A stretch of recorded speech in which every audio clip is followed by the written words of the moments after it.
In today's video, we are diving into 5 of the most popular high dividend ETFs in Australia. I'll compare them side by side, starting with the essential details every ETF investor should know. Then I'll zoom in on what makes each ETF unique, especially the investment strategy behind it.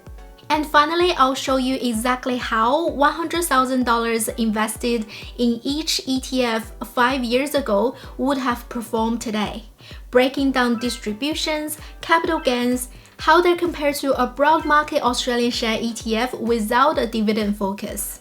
Let's get into it. An ETF's name can tell you a lot about its purpose. In this case, terms like high yield, high dividend yield, dividend opportunities, or yield maximizer all point to one focus: generating higher income than the broader share market. Income return is simply the regular distributions the ETF pays out, but it's just one part of your total return.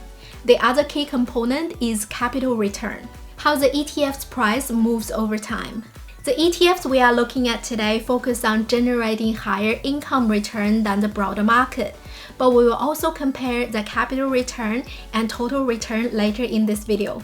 All 5 ETFs we are covering today come from well-established providers, have been on the market for several years with solid track records, pay quarterly distributions, and use Australia's major share registries for administration. 4 of them passively track an index, which keeps their fee low, mostly between 0.2% and 0.35%. YMAX is the only active fund with a higher fee of 0.64% because of its strategy. In terms of size, they are all reasonably large, but VHY stands out with more than 5.7 billion in assets, which clearly shows it's a go-to choice for many income-focused investors. Whenever I'm researching or comparing ETFs, my first stop is Moomoo's Compare feature. It brings all this key information into one clean, organized view. You get the essential details like the issuer, fund size, fees, management style, distribution yield, top holdings and sectors, plus their performance on a single chart. Once you have created a Moomoo account, just search for the ETF you are interested in, tap the 3 dots and hit compare. From there, you can add up to 6 ETFs side by side. What's better, you can capture the entire comparison in a single snapshot. No more stitching multiple screenshots together. Simply save the image or share it straight to social media or messaging apps. Moomoo is CHESS sponsored for ASX securities and charges only $3 brokerage for trades under $10,000. They are also offering generous sign-up bonuses at the moment.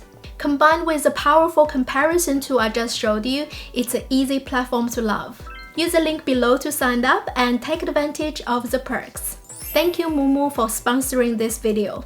Now let's break down the investment strategies behind these 5 ETFs. You will quickly see that although they all aim for higher income, they each take a different path to get there. 4 of them are index trackers, meaning the stocks they hold are chosen strictly according to the rules of their underlying index. YMAX is the only actively managed one, and we'll get to that twist at the end. I've gone through the ground rules of all the indexes and summarized them for easy comparison. You can download the summary for free if you like the detailed version. VHY, Vanguard Australian Shares High Yield ETF, tracks the FTSE Australia High Dividend Yield Index, and this one is probably the easiest to understand. It starts with the largest 200 companies in Australia and ranks them by 12 months forward dividend yield. After applying its exclusions, caps, and filters, the fund narrows its portfolio down to 75 high-yielding companies as of December 2025. It excludes REITs and companies not expected to pay dividends in the next 12 months. And it caps single stocks at 10% and sectors at 40% to keep things diversified. FTSE also includes extra rules to reduce turnover, which quietly saves money for long-term investors. This is a straightforward, balanced, and very transparent screen, easy for most retail investors to follow. SYI Spider MSCI Australia Select High Dividend Yield ETF tracks the MSCI Australia Select High Dividend Yield Index. The primary screen is a 50-50 blend of historical and forward dividend yield. Like VHY, it excludes REITs and caps companies at 10%. For its own special touch, MSCI applies both quality screening and price performance screening. These filters help find companies with persistent and financially sustainable dividends, target recurring income, and helps avoid dividend traps. It currently has 58 companies in its portfolio. IHD, iShare Dividend Opportunities ESG ETF, follows a similar approach to VHY and SYI. It starts with a broad pool of ASX companies, then applies size, liquidity, profitability, and diversification rules to shape the final portfolio. What sets it apart is the ESG screen added in 2022, which excludes companies involved in serious ESG controversies or certain industries based on revenue. For investors who prefer a high-yield ETFs that still aligns with basic ESG considerations, this is the one to look at.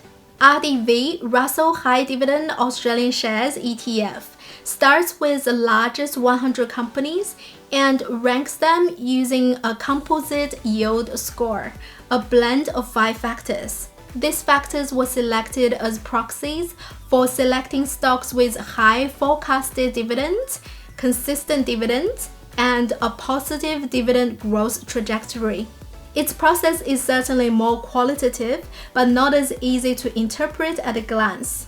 And unlike the others, IDV does not use individual or sector caps, and it does not exclude REITs. With fewer constraints and a broader sector mix, IDV can produce performance patterns that differ from the others. And finally, the outlier, YMAX Better Shares Australian Top 20 Equity Yield Maximizer Fund, is the only actively managed ETF in this list. Instead of tracking an index, it simply holds the top 20 ASX blue chip companies. Then it applies a covered call strategy to boost income. Here's the strategy in everyday terms. The fund already owns the shares. It sells call options on those shares, giving the buyers the right to purchase the shares at a set price, known as the strike price. The option buyer pays a premium, which becomes extra income for the fund. If the share price falls or only rises a little, YMAX keeps both the premium and the shares. If the price rises sharply, it keeps the premium but gives up the gains above the strike price. This strategy produces higher income and lower volatility. In flat or declining markets, it can actually perform better than a normal top 20 Australian share ETF, but it sacrifices some upside in a strong market. The fee is higher at 0.64% per year because it's actively managed. Now let's look at historical performance. Just a quick reminder, past performance does not indicate future returns. We are simply using it to understand how these ETFs have behaved over time. Rather than manually pulling data or relying on each fund's published yield, which can be reported at different times or calculated in slightly different ways, a quick hack for getting a true like-for-like comparison is using a portfolio tracking tool like Sharesight. It can mimic an investor's real experience, tracking returns exactly as they would have played out. Let me show you how. Say I want to see how $100,000 invested in each of the 5 ETFs would have performed over the past 5 years. I can simply enter 5 trades as if I had bought those ETFs on that date. You can even do this on a free plan, by the way. Use my link below to sign up, and if you ever decide to upgrade, you will save 4 months on an annual plan. For this comparison, I'm setting up a new portfolio. I'll name it 5 High Dividend ETFs Comparison, Cash Taken. Since in this situation, I'm assuming all distributions are taken as cash rather than being reinvested. From here, I just choose individually add trade. I'll start with VHY.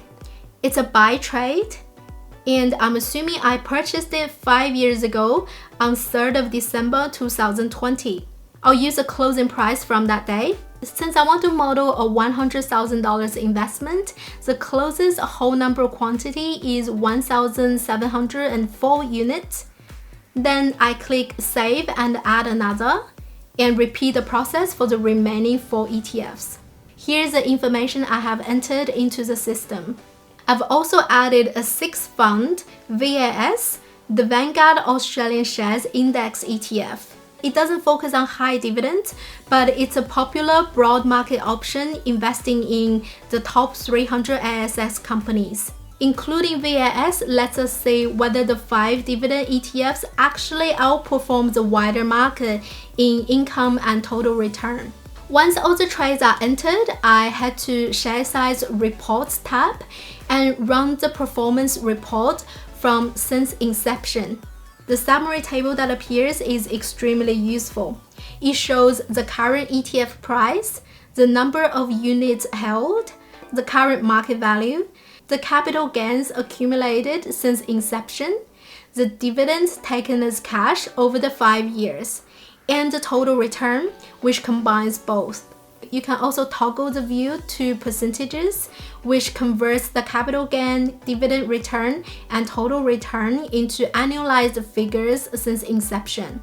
If we rank all 6 funds by dividend return, SYI clearly stands out as number 1, delivering the highest total distributions over the 5-year period, followed by YMAX and then VHY.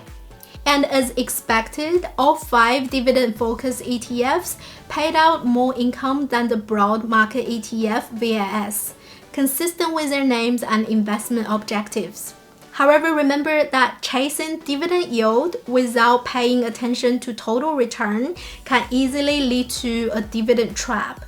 When we rank the 6 ETFs by total return, which combines both capital gains and dividends, VHY came out on top, followed by IHD and IDV. The broad market ETF VAS actually outperformed SYI and YMAX. If you like a closer look at this report, I'll make it available for download. Over the 5-year period, you can see that although YMAX delivered impressive income, its capital gains were much lower, exactly what you expect from its strategy. Because it sells call options, the fund earns option premiums that boost income. But in a rising market, it can't fully participate in the upside, which limits capital growth. That doesn't mean it will always look like this. A covered call strategy can actually hold up much better in a flat or even declining market. This is another reason I want to remind viewers that historical performance does not indicate future returns.